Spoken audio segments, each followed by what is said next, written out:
Assalamualaikum warahmatullahi wabarakatuh. Nama saya Sujud Hosi Sudarja. Saya mahasiswa BINUS Online. Jurusan yang saya ambil adalah Computer Science dan nomor induk saya adalah 2802633172. Pada hari ini saya akan memaparkan sebuah paparan dari kelompok saya yang berjudul Peningkatan Daya Saing di Daerah Tertinggal melalui Pelatihan Keterampilan Digital bagi Remaja sebagai Upaya Pemerataan Pendidikan, dengan tema SDG nomor 4, Pendidikan Berkualitas. Adapun latar belakang permasalahannya yaitu daerah tertinggal adalah daerah yang wilayahnya atau masyarakatnya dianggap kurang berkembang dibandingkan daerah lain di Indonesia.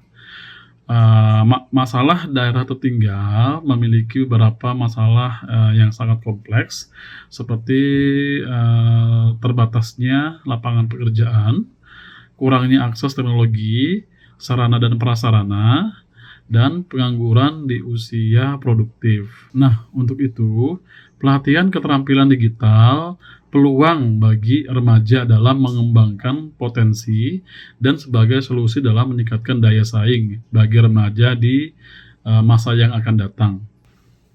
Terdapat beberapa rumusan masalah mengapa kami mengambil judul ini, yaitu bagaimana dampak rendahnya keterampilan digital terhadap tingkat pengangguran di Indonesia, khususnya di daerah tertinggal. Kemudian, apa yang menyebabkan lemahnya daya saing di kalangan remaja pada daerah tertinggal terhadap kemampuan digital dan bagaimana cara mengatasinya. Kemudian, bagaimana cara untuk meningkatkan pemerataan pendidikan keterampilan digital bagi remaja di daerah tertinggal. Saya telah melakukan wawancara yang dilakukan pada 26 April 2025 dengan seorang guru yang mengaku mengajar di sebuah SMK, namanya adalah SMK Al-Lutfi di daerah Cianjur, Jawa Barat. Dari hasil wawancara tersebut terdapat beberapa temuan di lapangan, yaitu pertama yaitu kondisi SMK Al-Lutfi. SMK Al-Lutfi merupakan salah satu SMK di Kabupaten Cianjur. Kabupaten Cianjur itu sendiri adalah kabupaten yang sudah bebas dari status atau predikat desa tertinggal. Itu sejak tahun 2022. Dan letak Kabupaten Cianjur ini yaitu berjarak sekitar 4 jam dari pusat pemerintahan di Kota Jakarta. Namun, ironisnya, hingga hari ini, sarana dan prasarana di SMK Al-Lutfi masih belum memadai. SMK Al-Lutfi hanya memiliki 8 buah komputer yang dipakai bersama-sama saat proses kegiatan belajar mengajar. Kemudian, SMK Al-Lutfi ini hanya memiliki 3 buah ruang kelas dan tanpa adanya ruang guru. SMK Al-Lutfi tidak memungut biaya bulanan, jadi selama 3 tahun bersekolah, para murid membayar sebesar 2 juta rupiah.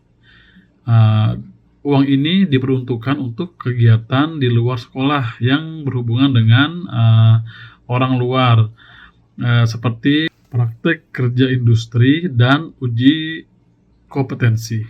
Untuk pembelajaran di SMK Al-Lutfi masih dilakukan secara manual karena terbatasnya fasilitas, bahkan hanya untuk mengakses bahan ajar via internet pun siswa sering tidak memiliki kuota. Dan untuk menunjang kekurangan tersebut dilakukan tethering oleh guru-guru pemangku mata pelajaran masing-masing. Pada dasarnya SMK Al-Lutfi ini memiliki siswa golongan menengah ke bawah, sehingga fasilitas yang dia miliki sangatlah kurang. Solusi yang dapat atau menurut saya baik untuk SMK Al-Lutfi ini. Ada beberapa solusi, diantaranya yaitu 1. Pengawasan anggaran dengan tepat guna, persebaran guru, dan pengkajian skala prioritas. pemberian bantuan untuk pembangunan sekolah, terutama pengadaan komputer bagi sekolah-sekolah yang berada di daerah terpencil, agar terciptanya pemerataan pendidikan. Mengapa saya menyebutkan hal tersebut? Karena yang pertama, pengawasan anggaran itu cukup krusial. Seperti yang sudah kita ketahui, pemerintah memang sudah memberikan dana BOS kepada setiap sekolah. Namun, besar kecilnya dana BOS tersebut, dana BOS yang diberikan oleh pemerintah berdasarkan jumlah siswa di sekolah tersebut. Dana BOS tersebut digunakan untuk beberapa hal, terutama untuk operasional sekolah. Sedangkan bantuan fasilitas pendidikan berasal dari dinas pendidikan setempat.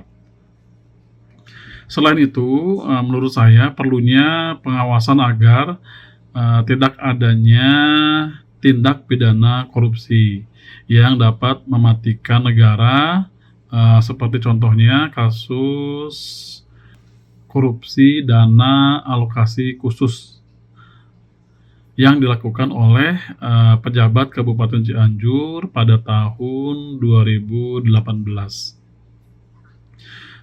Untuk selanjutnya, apa sih yang dapat kita refleksikan dari hasil wawancara tersebut? Yaitu menurut saya, berdasarkan hasil wawancara diperoleh informasi bahwa SMK Al-Lutfi yang notabene masih berada di Pulau Jawa dan hanya berjarak 4 jam dari pusat pemerintahan di Jakarta, saat ini memiliki fasilitas yang sangat minim. Hal ini menyadarkan saya bahwa pendidikan di Indonesia masih belum merata. Di Pulau Jawa saja ya seperti itu, apalagi atau bagaimana dengan daerah 3T, terdepan, terluar, dan tertinggal. Agar dapat bersaing di masa yang serba digitalisasi, remaja perlu berkenalan dan diberikan pelatihan digitalisasi, tapi nyatanya pemberian pelatihan perlu didukung dengan alat yang memadai. Sebagai mahasiswa computer science, tentulah digitalisasi jadi topik yang menarik untuk saya pribadi. Ini merupakan sebuah tantangan bagi kita semua. Perlu adanya kolaborasi antara siswa, guru, dan pemerintah agar terciptanya kemajuan dan pemerataan pendidikan di Indonesia. Sekian paparan dari saya. Mohon maaf apabila ada kekurangan dan kesalahan. Terima kasih atas perhatiannya. Billahi taufiq wa hidayah. Wassalamualaikum warahmatullahi wabarakatuh.